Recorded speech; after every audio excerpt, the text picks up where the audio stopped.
আমি একজন অনেক বড় লিপস্টিক প্রেমী, তাই অনেকগুলো লিপস্টিক থাকা সত্ত্বেও লোভ সামলাতে না পেরে সেদিন ফ্লিপকার্ট থেকে এই লিপস্টিকটা অর্ডার করে ফেললাম।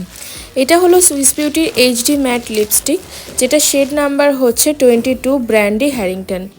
ফ্লিপকার্টের সাইটে সেদিনকে কিছু ম্যাট লিপস্টিক সার্চ করতে গিয়ে এই লিপস্টিকটা সামনে এলো। রেটিং খুব ভালো থাকায় আমি একটু ভিতরে গিয়ে চেক করলাম। অনেকগুলো শেড ছিল, বাট তার মধ্যে এই শেডটা আমার সবথেকে বেশি পছন্দ হলো।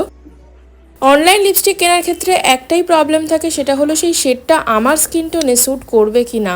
খুব ভয় শেডটা আমি অর্ডার করেছিলাম, বাট শেডটা যখন আসলো আমি একদম অবাক হয়ে গেলাম যে এটা আমার স্কিন টোনের জন্য একটা পারফেক্ট নিউড শেড, যেটার মধ্যে একটু পিঙ্ক আর একটু ব্রাউন টোন আছে, যেটা হিন্ট অফ মভটাকে প্রেজেন্ট করছে। তোমাদের এই শেডটা কেমন লাগলো কমেন্ট বক্সে আমাকে অবশ্যই জানিও।